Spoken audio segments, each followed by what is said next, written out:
Disclaimer.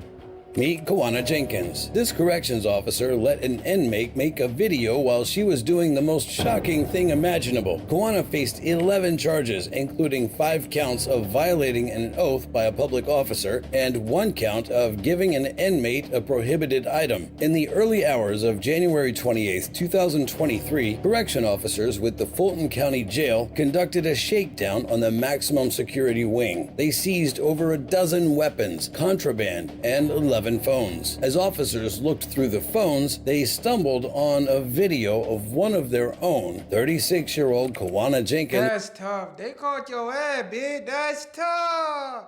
Look, never, ever, ever. Look, never, ever make a sex tape. Look, don't even think about that shit. Don't. Don't. Even if you fuck with the B, don't. With inmate Jamal Ward. 20-year-old Jamal was awaiting trial for a 2022 murder and facing 6 other charges. In another video, Kawana was seated in a chair and filmed by an unidentified inmate. His index finger disappeared into her mouth as she simulated, well, you know what. Bro, why you gotta make us hear this shit, man? Look, if you cover this shit, might as well just take out the whole entire audio, my God. Kawana was What promptly happened? Look, did he got crazy or some shit? I don't know. fired and placed under arrest. The only person close to her level of nastiness is Joyce Mitchell, and you'll see what I mean soon. Number 2, Joyce Mitchell. She was leaving her husband and son to drive off to Mexico with an inmate. Joyce was charged with promoting prison contraband in the 1st degree and criminal facilitation in the 4th degree. On Saturday, June 6, 2015, correction officers in the impenetrable Clinton Correctional Facility, Dannemora, New York, noticed 2 inmates, Richard Matt and David Sweat, didn't answer. God dang, your last name is Sweat? That's tough. During the 5:30 a.m. head count. When officers checked them, they found pieces of clothing arranged under their sheets. All that they found was a cute note the men left behind. The men had cut holes in the steel walls of their That's tough. Bro, that's tough. That's tough. So they hit y'all niggas with an escape. cells with power tools and climbed through pipes and tunnels until they reached a broken open utility hole cover a block away, just like in the classic movie The Shawshank Redemption. The prison hadn't had an escape in 100 years, and these were dangerous men. Richard was serving 25 years to life for the 1997 kidnapping and murder of a 76-year-old businessman. The man had fired Richard. Richard retaliated by killing and dismembering him. David was no better. At 16, he'd already been charged twice for attempted second-degree burglary. In 2002, he upped the... Look, when they say that they fuck with bad boys, they mean that shit. You know what I'm saying? If you's a square, say goodbye. You have no chance with these girls. Matter of fact, I take it back. The hoes. You know what I'm saying? Mistakes when he shot a sheriff's deputy 15 times and ran over his body. That got him a life sentence, and he'd been behind bars since. Both men were added to the U.S. Marshal's most wanted list. Hundreds of state and local law enforcement officers worked around the clock to get both killers back before they hurt anybody else. 3 weeks later, the manhunt ended with Richard dead. Tactical team from Customs and Border Protection met up with Matt in the woods, challenged him, and he was shot dead. David was captured in a hideout just a mile from the Canadian border. By then, the authorities had answered the one question on everybody's mind. We want to find out exactly what happened. And one of the big questions is, where did the tools come from? The day the men had made their great escape, Joyce Mitchell, an instructor in the prison's tailor shop, had checked herself into the hospital with a case of nerves. A week later, the police knew she had much to be nervous about. The 51-year-old had been very busy behind bars. She had eyes on David. She would buy him homemade food and contraband. After her... God damn, bitch, you like sweat? Oh! shift, the two would disappear into a sewing shop storage closet for at least a half hour. Surprisingly, David wasn't the only one she was carrying on with. Joyce had a relationship with Richard Matt, sending him risque notes and nude pictures. In time, Last time, she was down bad for real. Look, if you wanted to be somebody booty call, my baby, you could have done that shit. Safe and sound. Look, this ain't no motherfucking joke, now that's time. convinced prison officials to move David to the cell next to Richard. Before the escape, Joyce snuck in some tools for the men: hacksaw blades, 2 chisels, and a punch. The 51-year-old also planned to meet them at midnight and run away together to Mexico. The officers confronted Joyce with what they knew. Her husband, who also worked Bruh, that's tough. Look, I would just tell the big, go to the streets, my baby. Go to the streets. That's where you belong, big. at the prison, took to the news supporting his wife. I just couldn't believe it. Her reaction when she said they really escaped, and that's why I left it at that. And You've known her for 21 years. You looked in her eyes. Nothing seemed unusual nothing about her She looked expression or her shocked. demeanor? And when I said they want to talk to us, because we know them, we're to help out. Later on, she changed her story. You know, people need to know that I was only trying to save my family. Joyce claimed the men had threatened to kill her husband if she didn't help, but Bruh, that's...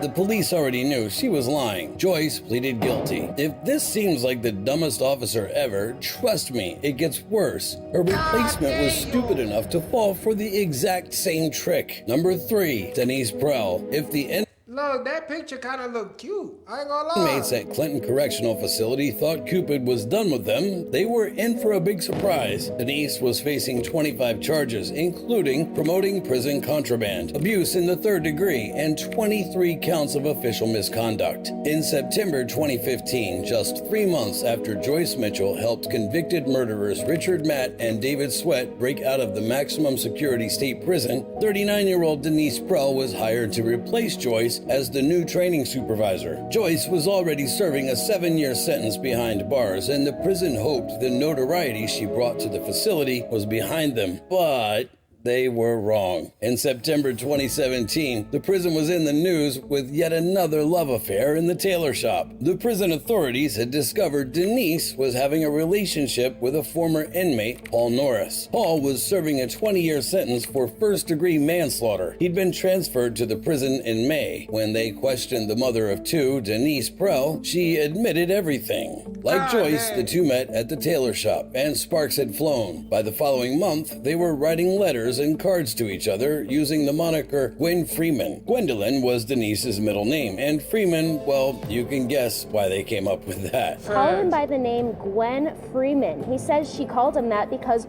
her middle name was Gwendolyn, and Freeman was in reference to him someday becoming a free man. Denise even got Bruh, that gotta be the dumbest shit ever. Bro, that gotta be him a dumb. prepaid phone and P.O. box to talk with him when she was off work. Every other week, she gave him cash and even settled a debt he had with another inmate. When Paul was transferred to Elmira Correctional Facility, Denise had visited him, and the two had held hands and kissed. The lovebirds planned to reunite when Paul was freed in 20 years. Denise was soon relieved of her job. A week later, she was behind bars in the same prison she worked in, awaiting to be arraigned. Denise pled not guilty to all the charges against her and turned down plea deals, choosing to go to court. Fast forward to a year later, a visibly nervous Denise was in a Clinton County courtroom, tearfully pleading guilty to all charges. God damn. Well, your criminality in this matter, which you've pled guilty to, is difficult, if not nearly impossible, to understand in light of what this community went through. Bruh, this dude is fucking nervous. He's scratching his head. Look, I don't know what the fuck to say, bitch. You must go. Simple. By then, Denise and her husband had divorced, and he had custody of the kids. Denise claimed the affair didn't ruin her marriage, but she's not holding a torch for Paul either. But this next officer just ran out of luck, and her secret affair is about to be exposed in the most humiliating way imaginable. This is Charlene O'Banion. Bruh, look, it seems like all the bitches that finna be in this video, They are BBWs. Simple. I wanted to say fat. Look, I know different to come from me. So BBWs is the mother. Simple. When she got to work that morning, she had no idea the entire prison. I'm starting to think about something. Don't you girls like, say attract somebody is. Knew the nasty things that she'd gotten up to. Charlene was charged with improper activity with a person in custody. Correction officers at the Conroe Montgomery County Jail facility in Texas received a tip that a female correction officer, 33-year-old Charlene O'Banion, had been intimate with an inmate in custody. After secretly recording her phone calls, detectives discovered that the object of her affection was 28-year-old Jacob Parker. Jacob was behind bars for possession of a firearm and resisting arrest. He also had an open warrant for theft. On December 17th, 2021, the detectives confronted Charlene about her relationship with Jacob. We were notified of a possible improper relationship between you and Jacob Parker. So we're here for that. I just kind of wanted to talk to you about it and get your side of that story. Don't know anything about it. I mean, do you know who I'm talking about? He's in Pod 6. Okay. Charlene appeared shocked. The detective asked if she'd talked to him on any calls. Again, Charlene vehemently denied it. Have you talked to him on any jail phone calls or anything like that? Not at all? Okay. When asked where Jacob's cell block was, she squinted like it was some vague memory. And where is Jacob addressed to you? I think he's in laundry. I've seen him in laundry. I don't think he's out on. Bruh, you gotta be the greatest actor, bitch. You gotta be. She quickly made up a rambling story that involved another prisoner. And where would you think that this allegation would come from if there's nothing to it? Well, I had a feeling this was coming. So there was an inmate named Coker, Justin Coker, and he got out of here for I don't know what period of time, and he tried to contact me on Facebook, and he sent me a message, and I blocked him on Facebook, and I guess one time Parker was going back to Pequot to use the bathroom. And he was talking like at the window with me, like at Equat, because I was the Equat. He was talking through the window, and I guess Coker didn't like that, which I had no contact with him or anything. And I don't know why, he went up to, I don't know what was said between them, but he went up to Parker and said something, and then Parker ended up going back to laundry. Bruh, let the bitch cook. Let the bitch cook. Keep cooking, bitch. Look, you gotta get away with this one. Detective indulged her, even asking her when it happened, all the while knowing he was setting her up for a trap. Okay. When do you think that happened? Today? Okay. Is Coker back in jail or? He came back, but I think he left. I don't know if he got released or he's in TDC now or something like that. The detective revealed that they had phone call recordings and gave her one more chance to admit the affair. So I don't know exactly how it started, who it started from, but I was told that it was brought to somebody's attention, and then we looked at jail calls, and there's jail calls between you and Parker, and all that stuff's recorded. So. Oh my God! They caught your ass. Look. I can't act for shit, so.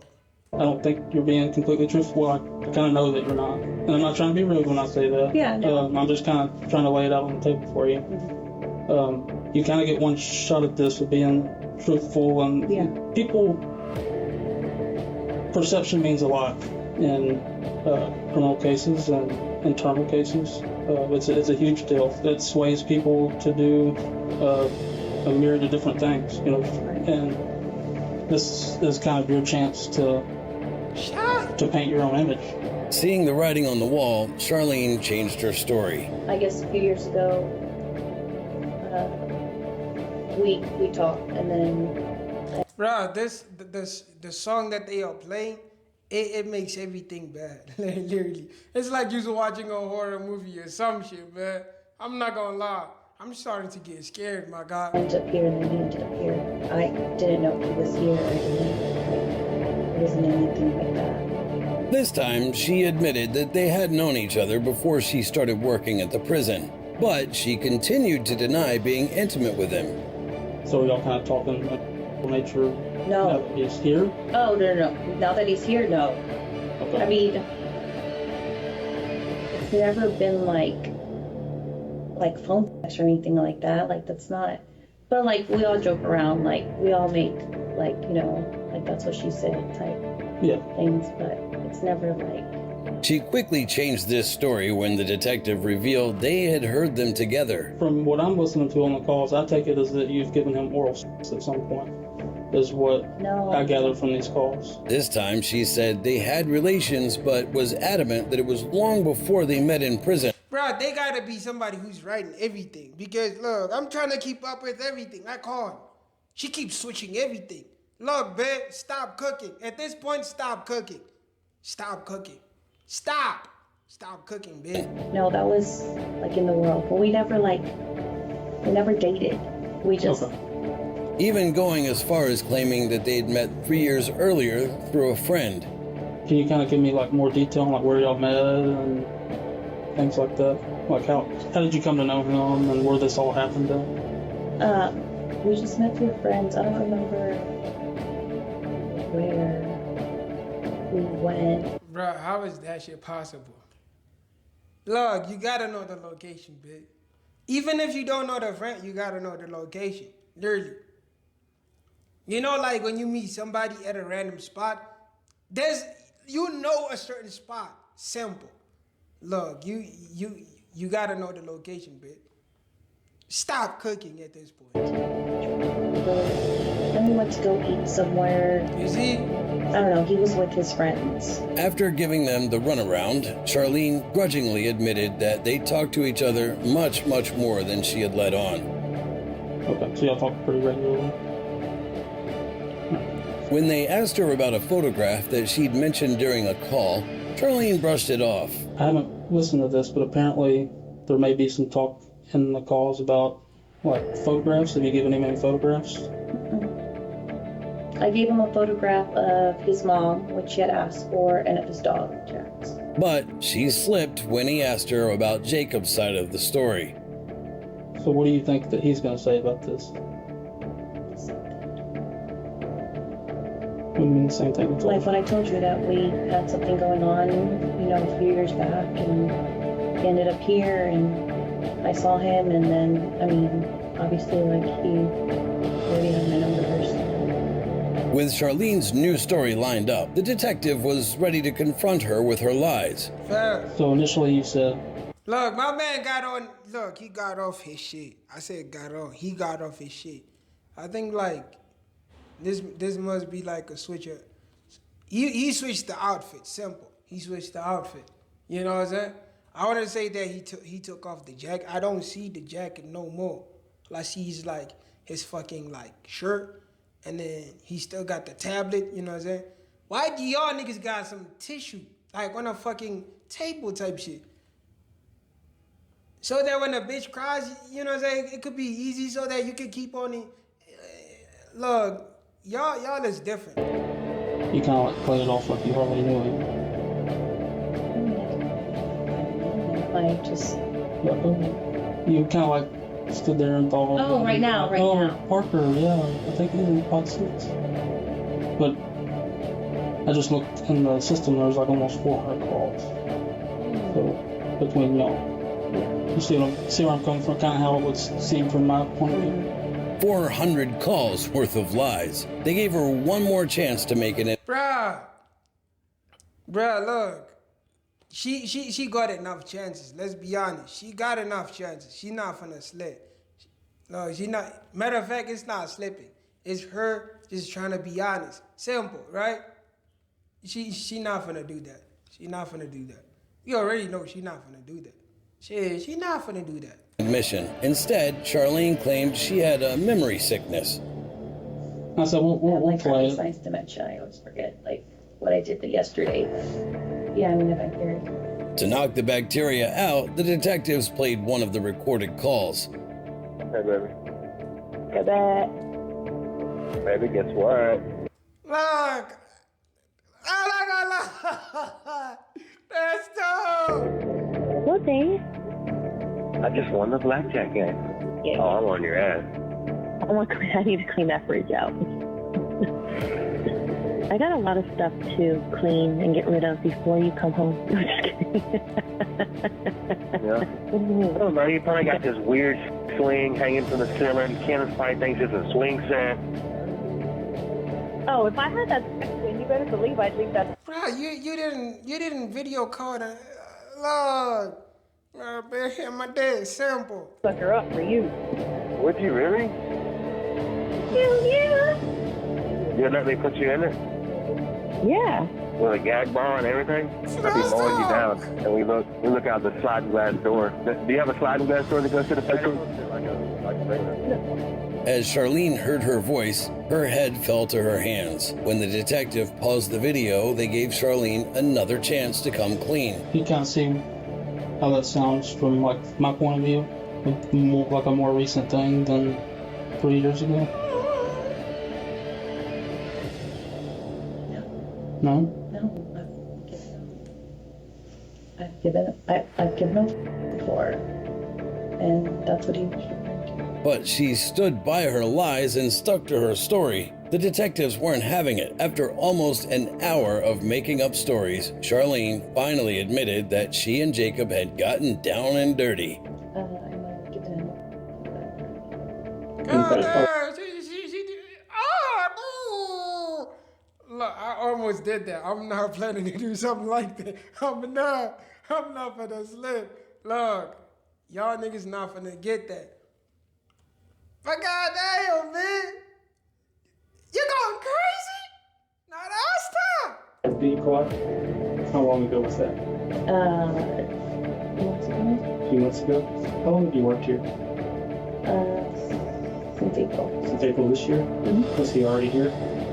He was right. Okay. Yeah, how long he's been here? Oh, no. Slowly, the reality of the situation dawned on Charlene. Charlene was fired from the county jail and charged. She pleaded guilty and has been sentenced to 100 days in jail. This was not the last time an officer got down and dirty with an inmate. Our next officer even put on a show for the other inmates. God damn! Look! That's tough, look! Where they at? I'm trying to join at this point. Shit! A whole show? Now that's tough! Lastly, we have Tina Gonzalez. She thought it would be a great idea to make love in front of other inmates. Tina was charged with carnal activity with an inmate, possession of a controlled substance in a jail, and possession of a cell phone with intent to deliver it to an inmate. In December 2019, What about the show? officers with the Fresno County Jail received a tip that an inmate with a cell phone was also in a relationship with 26-year-old Officer Tina Gonzalez. Tina began working as a corrections officer in 2016. A search of the inmate's cell turned up the phone. Tina was questioned about the torrid jailhouse affair and denied it, but a few weeks later, she resigned. If Tina thought that was the end, she was in for a surprise. The sheriff's office opened up an investigation into Tina and quickly uncovered evidence to support the allegations. In May of 2020, Tina was arrested and charged. Tina pleaded guilty to all the charges against her. At her sentencing, her defense attorney spoke on her behalf, blaming the end of her marriage for her actions. But the assistant sheriff took the stand and gave even more details about her revolting actions while she worked as a corrections officer. Cutting a hole in your pants to make it easier to have sex with an inmate and having intercourse in full view of 11 other inmates is something only a depraved mind can come up with. That's tough! Yep. That's tough! Bro, that's tough! You heard that right. Tina would cut a hole in her uniform and have intercourse in clear view of all the other prisoners. As disgusting as that sounds, Look, to y'all, simple. Look, I wouldn't blame somebody who went to jail and was surrounded by dudes all the time. I can't even last fucking 10 minutes Imagine if I had to last like a whole entire eternity, bro. Look, I'm taking that. It might as well be my W. Shit, fuck the rest type shit. That was not the worst of it. Tina even told the inmate about searches and gave him razors. Times communicated sensitive information to the inmate about individuals that were entering the inmate's pod, as well as times and places or times when the pod would be searched. If officers were hoping for any signs of remorse from her, they had another thing coming. Even after she was caught, Tina continued to call the inmate and boast about what she had done. They hoped the judge would give her the maximum sentence of 3 years, but though the judge had harsh words for Tina, I think what you did was terrible, stupid. You ruined your career. You endangered your fellow officers. But I also believe that people can redeem themselves. You got the rest of your life to prove that. he sentenced her to 7 months behind bars and 2 years probation. This former corrections officer will serve her sentence at the jail she once guarded. Yeah, I'm trying to go crazy. Look, I gotta visit her. See?